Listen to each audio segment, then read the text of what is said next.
नमस्कार दोस्तों, आप लोगों का स्वागत है डीएनसी में और आप लोग देख रहे हैं डीएनसी।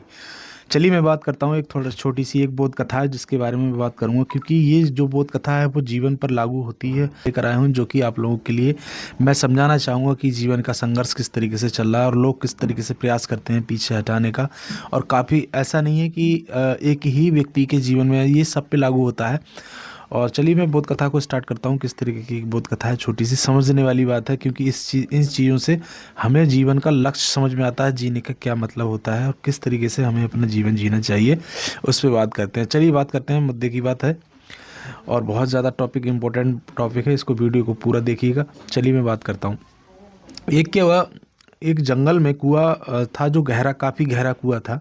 तो उसमें क्या था, काफ़ी पानी रहता था। बरसात के मौसम में एक बार क्या हुआ, 4 मेंढक जो थे कुआं के अंदर गिर गए और गिरने के बाद और उन मेंढकों ने बहुत तेज़ी से चिल्लाना शुरू कर दिया। और जो उनके साथी जो थे, बाहर जो मेंढक रह गए थे जो कुआं में नहीं गिरे थे, तो बाहर बैठकर चिल्ला रहे थे काफ़ी तेज़ी से कि नहीं, आप निकल नहीं पाओगे। बार बार यही चिल्लाना हो रहा था। तो जो 4 मेंढक गिरे थे उनमें से एक मेंढक जो था वो बार बार प्रयास कर रहा था और प्रयास करने के बावजूद भी वो निकल नहीं पा रहा था। काफ़ी प्रयास करने के बाद भी वो मेंढक बार बार गिर जा रहा था। तो जो ऊपर जो मेंढक जो थे वो चिल्ला रहे थे, वो कहते हैं आप मर जाओगे, आप ऊपर मत आना, ये बहुत गहरा कुआं। इस तरीके की बहुत सारी बातें थी। नीचे वाले भी मेंढक चिल्ला रहे थे कि भाई कोशिश मत कर मत कर, ये गिर जाएगा, मर जाएगा।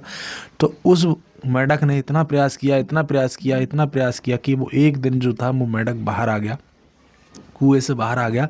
और बाहर आने के बाद उस मेंढक की जान बच गई। और जो 3 मेंढक बचे हुए थे इस कुएं के अंदर, वो मेंढक खत्म हो गए, मर गए वो मेंढक। तो उसके बाद में पूछा गया उस मेंढक से, भाई, और जो मेंढक साथ वाले थे उन्होंने कहा, भाई कि तुम बाहर कैसे आ गए, तुमको तो मना करा जा रहा था कि आप, फिर भी आप बाहर आ गए। तो उस मेंढक ने कहा कि मुझे समझ में नहीं आ रहा था कि आप क्या बोल रहे हैं, क्योंकि मुझे सुनाई कम देता है। तो उस मेंढक ने बाहर आने के बाद कहा कि मुझे ऐसा लग रहा था कि आप मेरा उत्साह बढ़ा रहे हैं, आप मुझे साथ दे रहे हैं।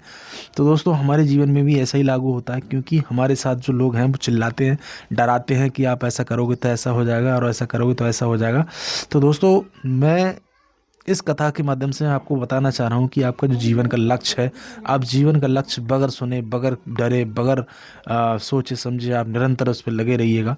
क्योंकि यहाँ तो सब चिल्लाते रहते हैं, यहाँ कोई किसी को बढ़ने नहीं देता। आपको डराते रहेंगे, भटकाते रहेंगे और कहते रहेंगे भाई नहीं, ये इसमें बहुत ज़्यादा कठिनाइयाँ।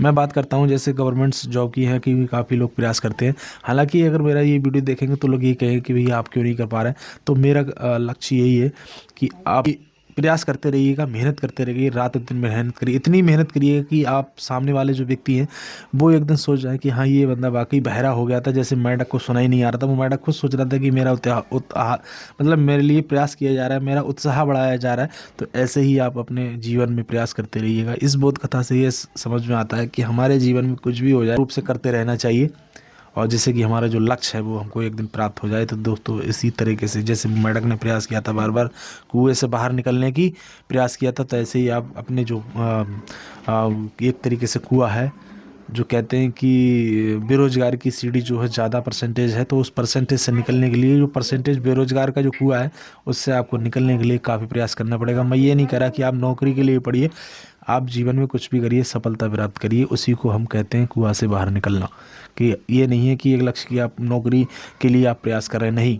अगर आप पढ़ाई करते हैं नौकरी के लिए नहीं, आप मालिक बनने के लिए पढ़ाई करिएगा दोस्तों।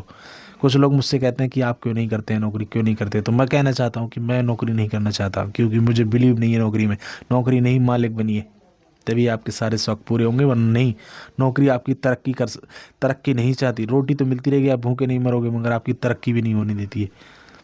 तो मैं यही कहना चाहूँगा कि आप लोग निरंतर काम करते रहिएगा, प्रयास करते रहिएगा, एक दिन लहर जरूर आती है। क्योंकि कहते नहीं है कि अब समुद्र के किनारे बैठे रहिएगा, कब लहर आ जाए कोई पता नहीं है। तो ऐसा ही अपने जीवन में है, कब भाग्य बदल जाए कोई पता नहीं है। यहाँ तो लहरें आती हैं, जाती हैं, चली जाती हैं।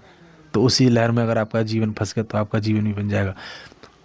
तो इस तरीके से मैं आपको बताना चाहूँगा। ये मोटिवेशन वीडियो मैंने इसलिए बनाया क्योंकि मुझे लगा, मैं सोच रहा था कि मेरे जीवन में कुछ, तो मैं ये सोचता हूँ कि मेरे जीवन में कुछ खास नहीं है, तो मैं सोचता रहता हूँ कि ये इस तरीके से लागू होना चाहिए। तो दोस्तों, ये वीडियो कैसा लगा दोस्तों, कमेंट करके हमें ज़रूर बताना। और हम वीडियो का एंड करते हैं। जय श्री राम दोस्तों।